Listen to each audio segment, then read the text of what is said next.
শাশুড়ি versus modern বৌমার পঞ্চম পর্বে এবার মেজো বউ এমন ভুল করলো, সেখানে শুধু শাশুড়ি না, গোটা বাড়ি কেঁপে উঠলো। যেই বিদেশি জল মডার্ন বৌমা শ্বশুরের জন্য এনেছিল, সেটা যখন শাশুড়ি এবং বড় বৌমা খেয়ে নেয়, তারপর শুরু হয় বাড়িতে এক আলাদাই তাণ্ডব। এই বিপদ থেকে এবার কি করে বাঁচবে মডার্ন বৌমা?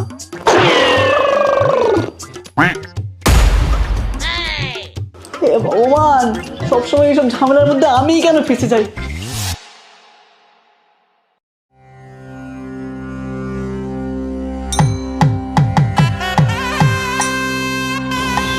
মা চলুন আমাদের এই নতুন বাড়িতে আপনার শুভ পায়ের ছাপটা দিয়ে বাড়িটাকেও শুভ করে তুলুন। বাবা বৌমা, আমার তো সে বিয়ের কথা মনে পড়ে গেল গো। নেহাত বড় বৌমা জোর করলো তাই, যে আমার পায়ের ছাপ না পড়লে নাকি নতুন করে পাই দেবে না। না হলে এসবে আমার বাবু লজ্জাই লাগে একটু। ঠিক আছে মা, এবার চলুন।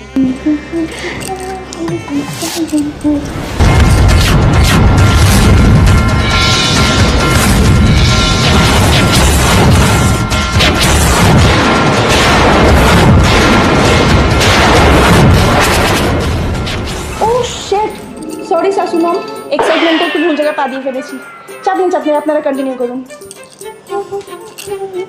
এই মেয়েটা যেন কিরকম একটা, কোনো লক্ষ্মীশ্রী আছে এর মধ্যে? ছি ছি ছি, ধিঙ্গি মেয়ে কোথাকার একটা, সারা দিন শুধু নাচন কদন করে চারিদিকটা তছনছ করে দিল। যত সব।